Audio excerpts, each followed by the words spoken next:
All right, all right. Hello, guys. Hello. So we're gonna get right into it. Hey, guys, Michael here. So we're gonna start off this lesson, and we're gonna go through the 7 principles of design.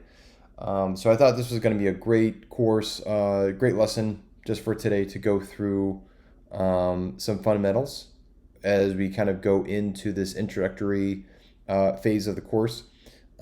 So the principles of design are 7 common concepts that you're going to see over and over again, not only when you go into design, but also into anything on the creative side. So you can apply this to evaluating and basically describing fine art. You can look at a piece of architecture and dissect it by using these these principles that we're going to go over today. You can look at a piece of pottery and start to dissect that piece of work by using these principles as well, and really start to empathize with the artist and the designer behind this on how they really want to go about their work, and maybe even learn of a certain message that they want to come across it. But really, when we talk about the principles of design, we're really just talking about the composition itself. That's it. It's another layer when we start getting into the work itself, where there's deeper meaning behind these items. But let's get right into it. So the first part of this is that you need to understand the basics. I can't tell you guys when I was in class in college, and the professors would just really kind of lay into me that I wanted to start running before I was able to walk. And this was such a crucial part, especially in freshman year, where when we're revisiting the fundamentals on the creative side and really having an expedited learning course that everything that we learned in high school. And this was a way for the professors to themselves have peace of mind, knowing that freshman year is a way for making sure that people were leveled out. People knew how to articulate their design and their creative decisions, how to go about and not just be able to go into their focus, but be able to go into figure drawing, be able to be articulate about the composition and how to go about different artwork, and be able to be, really be versatile in how we were to approach it. But as we go into the basics, specifically in this lesson, it's an expansion of this idea of learning how to see. And again, as we start talking about any type of freshman year formal education creative course, is that this is what the professors are really going to instill upon you. It's really having them challenge you in how you see the world, and how you see objects, and how you see items, and how your eye recognizes shapes and depth. All of that. It's all about learning to see. And this is a phrase that we're not just making this up in this course. This is something that you will hear over and over in books about learning about creativity and how to dissect items, piece from piece. Now, the importance of learning these 7 principles is that these principles are guidelines in creating compelling and appealing compositions, to helping you make sure that whatever the task is at hand that you have to solve, that you yourself have confidence and peace of mind knowing that you can really wield the composition to what you want it to be. And this is where, and again, this is the training, so that way you have your own perspective to really inject into what is going to be your work at the end of the day. And only from when you're able to solve something correctly is a successful design. The guidelines, the principles, is a vehicle to, in a better way, easily get to successful design that you're assigned. And let's get right into it, you guys. What are these 7 principles? Well, I'm going to give you a tip. You're going to fill your cup up to the brim with design principles. Michael, what are you talking about? So this is an acronym, BREM Cup. And what these letters stand for are the principles. So we go down for B for BREM Cup, stands for balance. We have R standing for rhythm. We have E standing for emphasis.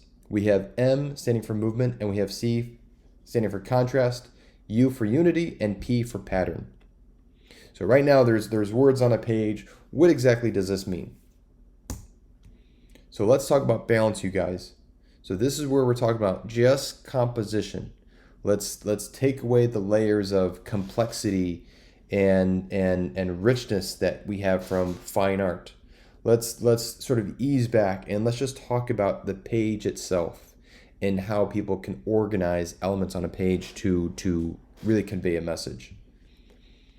So when we're talking about balance, there's two types of balance. There's symmetrical, which people mostly go to, and that's where you have two of the same sized objects side by side. They might have the same color, and that's how they're balanced, but they're very much just duplicate. They're twins, if you will. And then there's the other category of balance where it's asymmetrical, and that's where you have two elements that are different from each other, but somehow in the composition they balance each other out.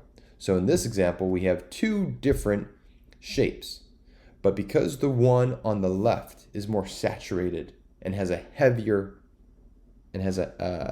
heavier feel to it, the one on the right occupies more space, but it's lighter. But they are asymmetrical, but yet they still have this sense of balance behind them. The next one is that we have rhythm.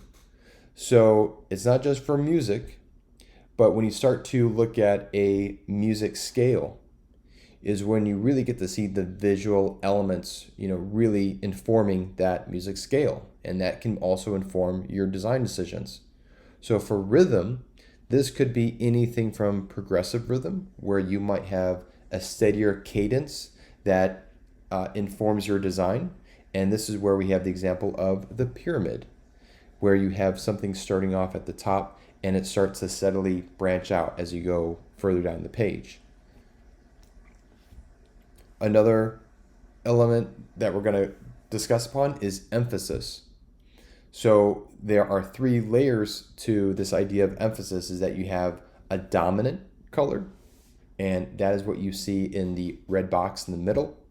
You then have your subdominant color, and that is conveyed in this middle ground red that we are using. And then we have the subordinate, which is the lesser of the three, and that is where we have the background. Very similar, you can see how this is already working with foreground, middle ground, and background in landscape composition. So emphasis, very much, this is just one example on how it plays into it, but how can you use scale? How can you use color to really draw attention to the audience's eye to a specific element? The next one is that we have movement. How can we, with a static media type, convey the sense of movement for the audience so that their eye is being guided through the page? And there are multiple ways to do this, but you can use a blurring of color. You can use repetition and showing that there is movement of that shape throughout the page. And then as we go forward into contrast, is one of the ones that I use the most when I'm critiquing work. So contrast can mean contrast in color, contrast in scale. It is a close sibling when we talk about emphasis, because you won't be able to have emphasis without contrast, and vice versa. So contrast is another one if it's size with text, if it's anything with weight. There are a multitude of ways to convey contrast in a composition. And then we have unity, where think of a collage, if you will. A collage could have a multitude of objects a part of it, but at the end of the day, it's up to the creative to unite all these elements together in a story. So in this example, we have different shapes and colors happening, but this idea of unity is where they're using the grid to tightly align objects and making sure that they feel compacted and united and cohesive as a unit. And then the last one is that we have pattern. So in the ways of contrast, where a designer can use different elements to create that contrast, pattern can be inserted to help to add contrast from our more bold swatches of color, and pattern can be injected to help add another variety within a creative's toolkit to kind of help some visual interest. I would prefer if pattern is actually one of the last things you kind of get to when you're really crafting and really trying to wield these design principles. The other six are going to be crucial. Pattern is I would see it more as a decorative element. So let's look at some examples, and I want you to use the words that we just went over for Bremcup and start to dissect these pieces. And I want you to use the words to describe the work. So how would we go about and start to describe this, very geometric Swiss-inspired poster by the great Joseph Müller-Brockmann? So if we look at balance, what about this wields balance well? Well, looking at this, I would say that there's a heavier sense of emphasis at the top of this poster. So the large text, the characters, the weight, and how much room that black text of these individual characters of the Uni Festwochen Stadttheater occupies. So that is having a heavier weight to it at the top, but at the same sense, I'm looking at all this smaller text below, and I'm quite pleased with the balance. It's asymmetrical. There's more weight at the top, but my eye is really much looking at the title and all the credits below.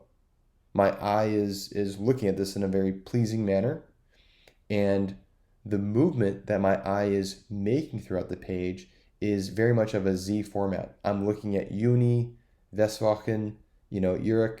I'm looking at my eyes going from left to right, and then it's darting down to the next line to the lower left, and it's going all the way to the right-hand side of the page, and it's zigzagging in a Z format. It's going down the page. And then as I start looking at the title, and I'm really pleased with that visual format, I then start to look at the credits, and I start looking at that. And I see there's a large amount of contrast between the headline of the poster and now the credits. And I see the size of the credits. There's a lot of individuals to look through this event. These are individuals or different pieces of information. But here's where I'm able to really go in through, and now I'm really having a fun time with this alignment happening with the credits as my eye goes from the left and the right. At first it kind of darted, but now I'm taking my time and I'm going left to right yet again and taking my time as I'm reading through this information. When we're looking at Unity, we see that there is one typeface used throughout this entire design. However, there's contrast between the weight. So there's contrast between the bold style that's being used for the headline and the regular style that's being used for the credits.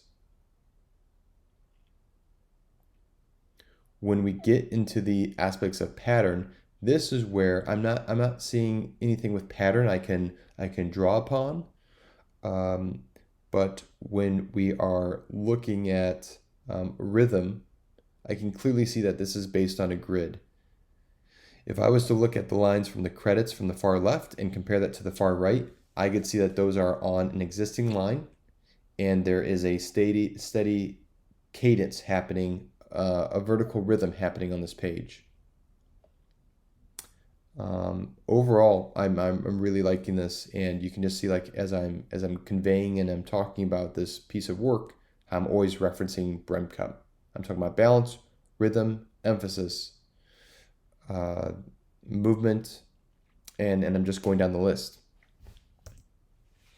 Now, as we look at this piece of artwork, it's a piece of design work. This is from Paula Scher. Extremely different. This is more expressive typography, but now let's break down the principles. So let's start with balance. So when I'm looking at this design, it is a bit chaotic, but there's still that sense of balance. It definitely leans more on the asymmetrical side, where noise funk really draws out the most that I see. I see the foot, and then my eye immediately goes to noise funk as the second sequence of my eye tracking. And I'm seeing these words in this very organic manner surrounding the foot. So I do like the balance of it. It's interesting. It's compelling, and I'm seeing my eye as I'm looking now at the third pieces where I see genius, joyous, elegant, eccentric. The third pieces of these descriptive words, talking about this. It looks like a play. Really being the third item my eye is going to, and now it's taking its time reading this. The movement of this piece of work is quite something else. I am seeing this marker, you know, streak happening in the lines that are darting from this shoe, as well as it's outlining the border of this poster, and it's really creating the sense of handcraftness within this piece of work. It's really letting the personality of this is a handcrafted piece of work, and less on the computer. This is very much of a human putting this material together. So I really appreciate the movement that's happening, and you could see the energy that's coming across in these streaks. When I'm looking at the contrast, this yellow in the background really helps to add some energy into the composition. And I'm looking at the highly condensed font of the noise funk and this expressive typeface that they've chosen to really add some longer sense of visual interest to the theater production.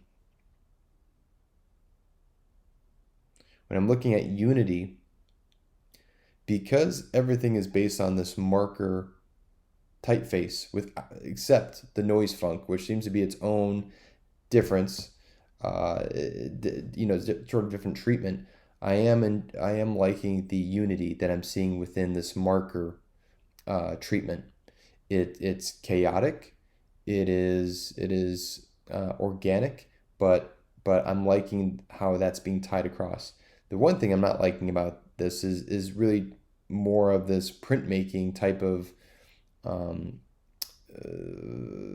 character treatment that they're doing to noise funk. That's the thing that stands out, but I think it functions well to really contrast between everything else. You have these sans serifs paired with these more script like handwritten formatting that is quite interesting. Um, and as we look at movement, the energy is really coming from this foot that's almost like stomping down on this poster, and you're seeing all these descriptive words just explode from it. So I feel like this is such a better sense of energetic movement. It's bursting out at the audience. So I think that's something to take away from it. So as we complete this small lesson, some similar topics to investigate would be the Gestalt principles of design. You're going to see a lot of overlap with what we looked at, the principles, the 7 principles of design, and specifically the Gestalt. You're going to see a lot of overlap, and please leverage both of them in describing work, in describing your own work, and how to articulate your decisions and to really wield the vocabulary to really go forth and to own your work. Other than that, you guys, thank you again for your time. We're going to knock these things out that I'm at right now, 10 minutes and 45 seconds. So thanks again, you guys.